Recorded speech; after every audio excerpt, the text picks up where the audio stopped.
Well, I think it's tough. You know, it's a really tough time, not only for the football community, but also for community in general. And our players are, although training really well and looking forward to round one and going about our business, it's uncertain. There's some really uncertain times, so it's quite a tough period that we're going through at the moment. In saying that, we're doing everything we possibly can to update our players with information, as well as our whole football department, around where things are heading, both as from a football sense, but also from regarding our families and the community. But we've stuck tight. We're working through it together. I'm sure we'll come out the other end. We're quite good in that area, being a professional organisation as far around the health and safety. What we do find if a virus does manage to get into a footy club, it goes through pretty quickly. So historically, we've had pretty good measures in place to avoid that. The players understand, remaining healthy, washing hands, keeping the place, hygienically clean. So we've probably taken that to another level. There's a fair few things in place at the moment as far as our administration staff that we'll be asked not to spend as much time in the facility. We won't be bringing in third parties. We'll be doing whatever we can to protect both our players and our football staff, but also everyone in the general public. Welcome to training here at West Lakes. We're 4 days out from round one and the boys are out there on the track now. You see the midfielders going through their paces. They've broken everyone down into groups today, just with the coronavirus stuff going on. So the defenders, they've wrapped up. We've got our midfielders out there at the moment. Matthew Nix, Michael Godden, watching over what they're doing. We've got the defenders coming out, probably closer to, or the forward group coming out closer to 10 o'clock. So leave your comments and questions for any players in the comments section below. And we'll have an interview closer to 10 o'clock, so stay tuned for that.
We're joined by Jake Kelly here. Jake, it must be a weird feeling sort of having to be broken up into 3 groups. Can you talk us through that?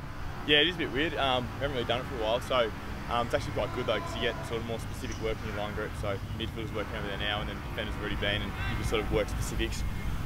So yeah, it's a positive from that way. How's everyone sort of shaping up before round 1, 4 days out? What's the feeling like amongst the group? Obviously there's a bit of uncertainty. Yeah. What's everyone thinking at the moment?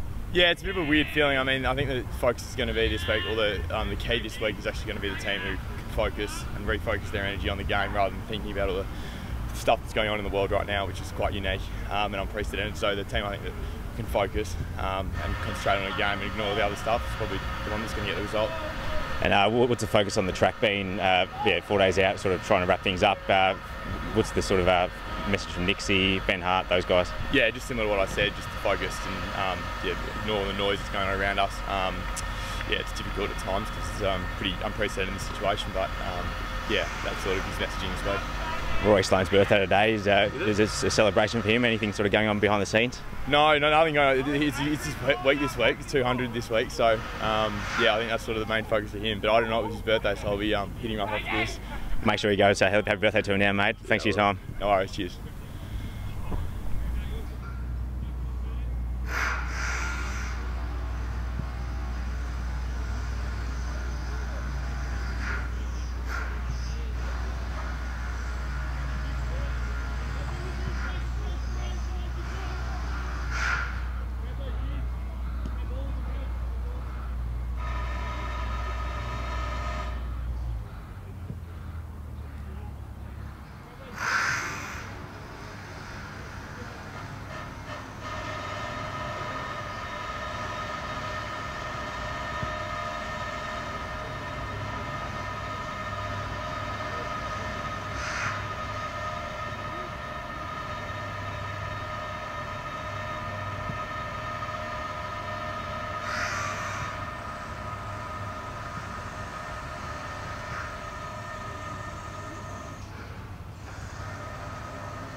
Joined by Taylor Walker and Lockie Gallant.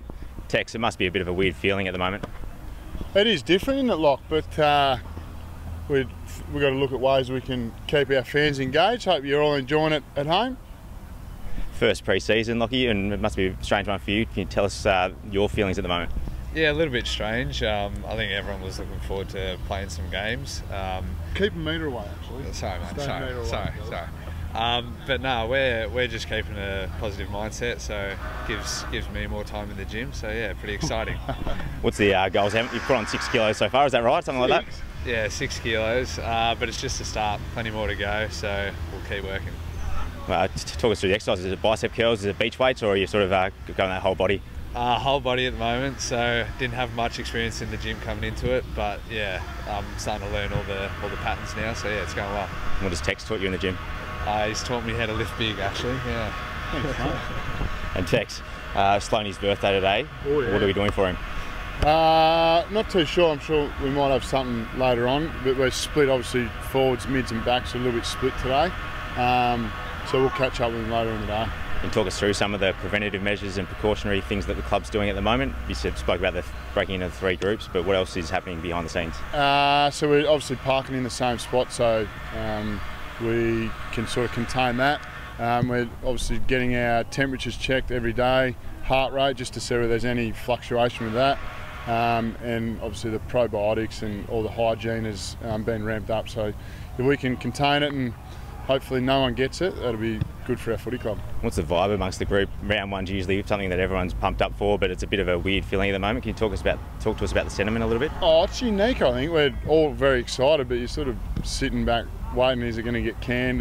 But we'll just plan as though we're going to play, and hopefully Sydney can get over here healthy as well and we can have a good hit out on Sunday.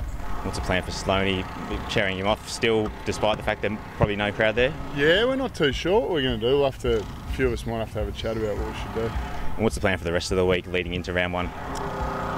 We'll have tomorrow off, have our main session Thursday here. We usually have it at Adelaide Oval for a home game, but we'll have it here with some weights to follow, and then we'll have our captain's run Friday, and Friday afternoon, Friday night, choose your own time. And you obviously alluded to the fans at home and the ones that can't come, obviously disappointing for them. Have you got a message for those guys that are watching at the moment? Yeah, I reckon, I was thinking the other night, we should get the fans to send in some videos of good luck, or imagine if they could send in a video of their favourite player, Lockie Gollan, when he kicks a goal this weekend, like 3 to 5 second video, something like that. I don't know. We come up with some ideas, send them in and let us know what you think to keep engaged, and we need you. So you just put him up for the round 1 selection. Is he locked in now? What's the go? He just whispered to me before we walked over. He said, "Can you just chuck in that I might potentially play round 1?" Thanks for your time, guys. Good luck this weekend. Thanks, mate. Thank you. Cheers.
joined by Crows assistant coach Marty Matner. Marty, can you tell us about the breakdown of groups and what the benefits are of that, and obviously getting to work a little bit more intimately with your defenders? Yeah, so today we've, I guess, decided to break up into our line groups. So this morning the boys had a meeting inside. We reviewed some and watched some vision from training on Saturday and also from the last couple of games. And then I guess an opportunity now to then work. So me and Brent Riley, development coach, and the defenders, we were able to come out here and train with our group. So we had about 14, I think, defenders. So it was quite a tight little group, which is good. But we can sort of identify some areas we need to work on, some stuff we're doing really well, and we're able to train it for about an hour, which is really pleasing. And what's the message to the assistant coaches? You've got Nixie sort of overseeing it all. Have you been sort of directed just to purely focus on your group, or is it sort of a little bit of crossover? What's that look like? Yeah, so I guess we designed the drills last night and what we wanted to get our training as a defensive group, me and Brent Riley. So, and then the other coaches are out here helping out. So we'll help Mick do some midfield stuff and Paul Thomas, and then the forwards are out here now warming up. So we'll just help out wherever we need. It might be kicking footies in, getting them ready. But I guess the line coaches identify what they need to work on. They do everything they do in their line. But it's a good opportunity, I guess, to spend some time just with intimate little groups in terms of 14 to 15 blokes. What's it feeling like amongst the club at the moment? It's obviously a weird and uncertain time in the world. What's the general vibe around the place? Is it business as usual, or are there slight small differences amongst the group? What's the overall feel? I think it's business as usual. There's still a bit of uncertainty going around, I guess. But yeah, we are planning to play on Saturday and looking forward to it. What happens from here in terms of team selection, match committee, training? Can you talk us through what the rest of the week looks like leading into Saturday? Yeah, the rest of the week is pretty normal. Boys will train today. They'll come off the track. They do their weights, which they normally would do. Tomorrow's a day off, and then Thursday's our main session, which will, with coaching. Afterwards will be selection, match committee, all those sorts of things, and then preparing for Saturday. So even though it is different, so I guess there is a bit of uncertainty, it's still a preparation ready for round one. Basically, sitting on Saturday, what are the focus areas there? What do we need to sort of look at? Obviously, their forward line, there's some potential outs. Can you talk us through what the opposition looks like? Yeah, so I guess still a bit uncertain about their team. I think they got a couple of guys who, Sam Reid played a little bit in their pre-season, hasn't played much. He might come back in.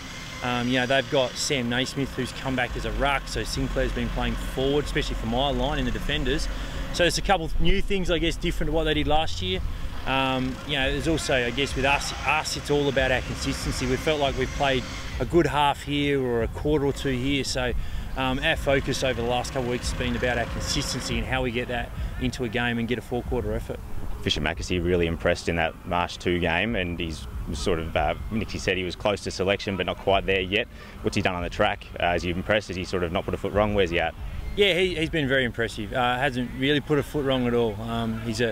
He's quite a keen guy. He wants to learn and get better, which is great for a young kid coming into the program. He's worked really closely with Daniel Talia and Kyle Hardigan and the key defenders and the coaches as well. But yeah, he's a ripping kid. He's gonna be a really good player, and hopefully gets an opportunity in round one. And young Ace Taylor, I think he was with the defenders earlier, probably joined the group on Friday, and it's been a weird introduction for him. What's he sort of brought to the group, and what's his energy like?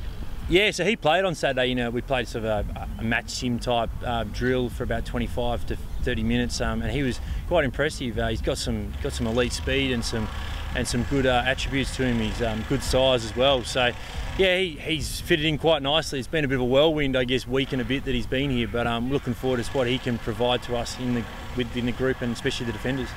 Well, thanks for your time, Marty. No, thank you.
First one, starting on the left-hand side, other left. Coming out, taking forward the whole time. Coming out forward, back diagonal, forward. You'll either get a ground ball, one in the air, kick at you, doesn't really matter. Here we go. See your own time.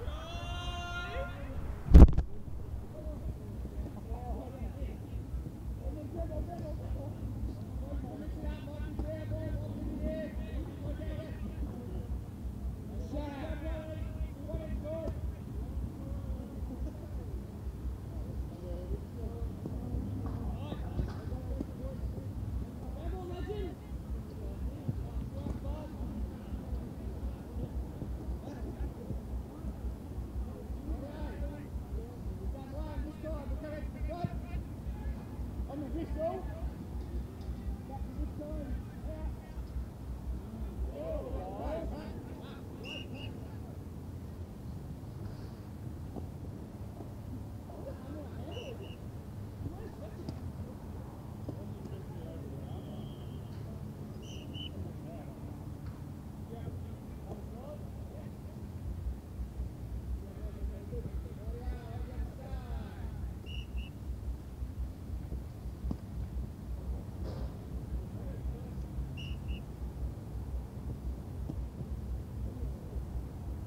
that's all the time we've got for today, Crows fans. Thanks for tuning in.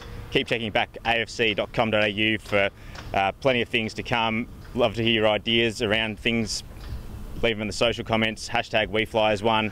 Send your message of support, like Taylor Walker said before. Send them through to the club. Send them through via the hashtag.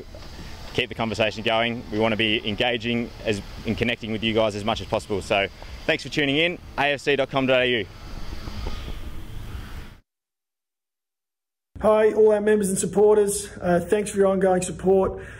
Look, they're tough times, really uncertain at the moment, but we know we've got your support. We understand you won't be there on the weekend, and there's no more devastated than our coaching and playing group that you won't be there, but we understand you'll be watching it on TV, and we really appreciate your ongoing support. So stick with us. We look forward to coming away from round one with a really good result.